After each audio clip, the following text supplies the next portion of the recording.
So a lot of people are working from home, we all know. And there's a debate. Do you work better at home? Do you work better at work? Right? At work, well, there's a terminology we have to get over. If I go to work, what is making that environment good for me? And if it's not good for me, how do I make it better? And if I'm working from home, same thing applies. How do I make working from home better if it's not working for me? What I'm going to do is go through a number of things that I find tremendously helpful to set yourself up working from home in a much better way, become more productive, and just have a great experience. So, working from home, the first thing that goes wrong is that people don't have what I would call social space, right? So, social spacing in terms of who is allowing me to get on with my work. If I have children, if I have a wife or a husband, are they there? Are they working? Do they distract me? Do I distract them? You have to get the social spacing correct. Now, this means that you have to get your mindset in order. Okay, so the first thing is a mindset, and whoever's involved, hopefully they're old enough as children to understand this. If they're not, well, you're going to have problems, I understand, and maybe we can't get over those hurdles. But, and believe me, I really understand how children can be, and therefore I know that that might be difficult. So let's just exclude that, because I don't have any answers for that.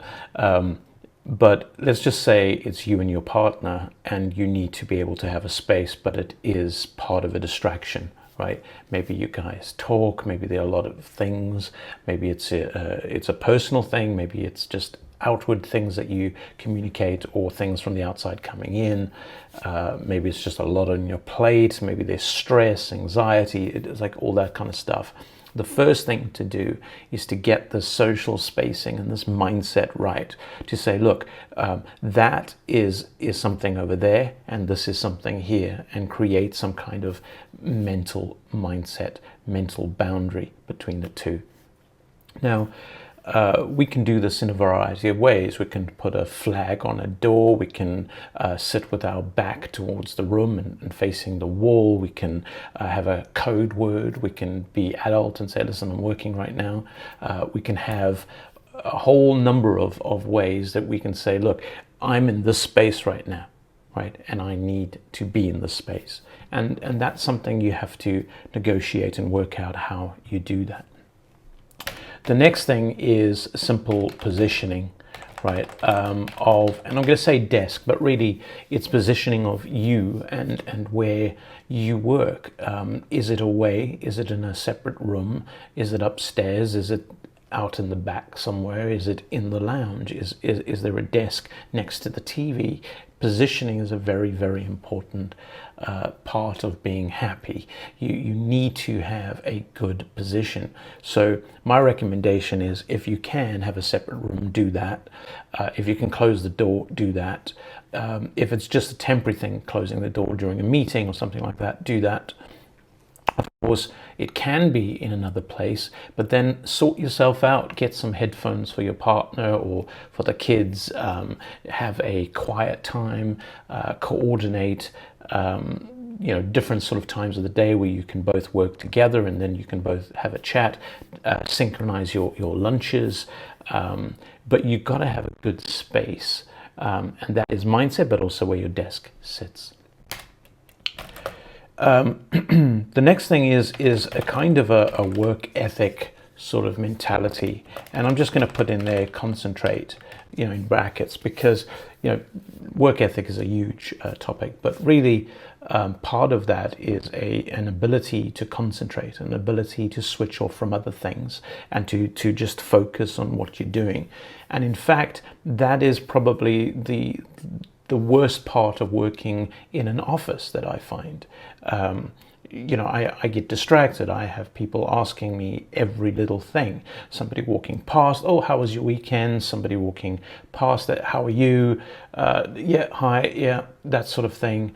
Then it's questions about the work. Oh, can you meet with us? We've just scheduled a meeting. Do you want to come in? there's a lot of distraction when I've been in an office, right? And that depends on the type of person you are at work and what your role is. For me, my role has always been a coordinator of some kind, and therefore coordinating whether it's devs in my team, or I'm just the team lead, or I'm the manager, or it is always called upon for me to interact. And because there's no barrier, it's kind of being in a lounge setting with a whole bunch of friends, and they can just call out, right? They can just say something. There's a small barrier with calling someone on Skype. Is it the right time? What's the time now? You know, something like that. Just a very thin barrier. And that's enough sometimes to cause them to go, oh, I'll just pop an email. I'll just let them know about this tomorrow, or let's reschedule it for tomorrow because that's when I think he'll be ready, or something like that. And it allows that space.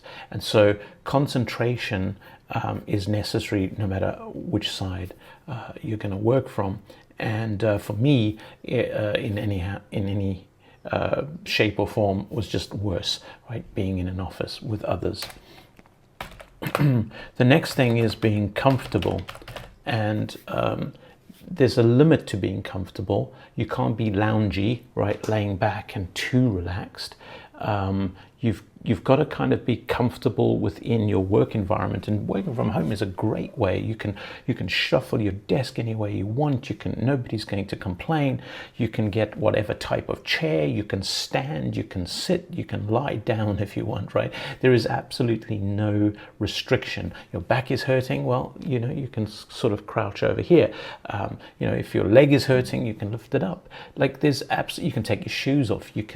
There's so many things that allow you to be you and allow you to be comfortable. And you've got to watch to not become overly comfortable and mix that space, that positioning, that mindset, right? So I'm in the lounge and watching a movie, and I'm in the lounge with a laptop. That is going to prove difficult, right? If you've got a laptop, it's easy to work anywhere, but that might be a problem. I find it's best to take your laptop and go somewhere and sit there, and then go and do your work, and your mindset, that partition is there. People know that you're working, and you know that you're working, and it helps formulate that. But it's important to be comfortable. And working from home is a really good way of just going that extra 5, 10, 15% in terms of comfortability. Okay, so I think that's quite important. The other thing is to have breaks, and it's very, very important, because I find I have to actually control this. I have a buzz on my phone to say, hey, are you hungry, right? And I do that at 3 p.m. just in case I've kind of forgotten, and I do forget. It's a very difficult thing when you're concentrating on something and there's no distraction to not take. You need breaks. So my opinion on that is you need to set yourself some kind of goal every 2 hours, something like that, stand up stretch. Now I'm lucky enough to have quite a large yard, so I can go out and I can take a walk around the yard, and I can throw the ball for the dog for 2 minutes, stretching my arms and things like that, and I can come back in and I'm focused again. What you've got to be careful of is when you break from the work mode into something else, that there is no distraction at that time. So what I do is I've got a keyword for I'm at work. There's absolutely no interruption. I'm taking a break, but it is an informal break or an ad hoc break. I need to get back, or it is a break, right? I'm actually on lunch. I can do whatever I like now for half an hour or an hour. And so that is 3 different mindsets that I put myself in, but you do need breaks. Okay. The last one is communication. And this is something that a lot of people who like office work, or especially managers, as you go higher up, you'll find that the tendency for wanting people to be in an office is higher, right? And that's skewed that way because they need to coordinate and manage, and they'd rather have you at a desk and see, oh, is he busy? Right, let me just go and walk over, let me talk, let me call a meeting. And they like that teamwork kind of camaraderie. They like the finger on the pulse and checking things. And from that point of view, as you go higher up the chain and become more managerial, the mindset of that person is often work from the office. So what you've got to do is understand that, and therefore when you're working from home, just be a good communicator. You need to go on Discord, you need to go on Teams, you need to chat, you need to pick up, you need to be around when they call. Just give that trust mechanism, and that will help with any minor distrust. It won't help with any major distrust. That's a whole nother, they'll need to go to therapy for that, for their micromanagement and that sort of thing. But simple sort of things can be resolved by just being available, being around, answering, replying, communicating, taking the initiative to ask somebody for a meeting, things like that. Just like be proactive and doing things, and you'll find it's much more comfortable, especially for people who are on the fence or a little bit trepidatious about working from home. That's it. I mean, that's all I want to say for now. I'm working from home. I think that these tips really help you get some space and elbow room to work from home better. It doesn't, of course, override any serious problems you might have, right? Maybe you're a carer, maybe you have children, maybe the children, are noisy, like different types of kids. There's all that. So I can't deal with those things, I'm sorry, but I have dealt with a few things that make it generally a better experience working from home. Hope you enjoyed it. Don't forget to like and subscribe and hit that notification bell to be sure to get videos as soon as I publish them. Thanks for watching.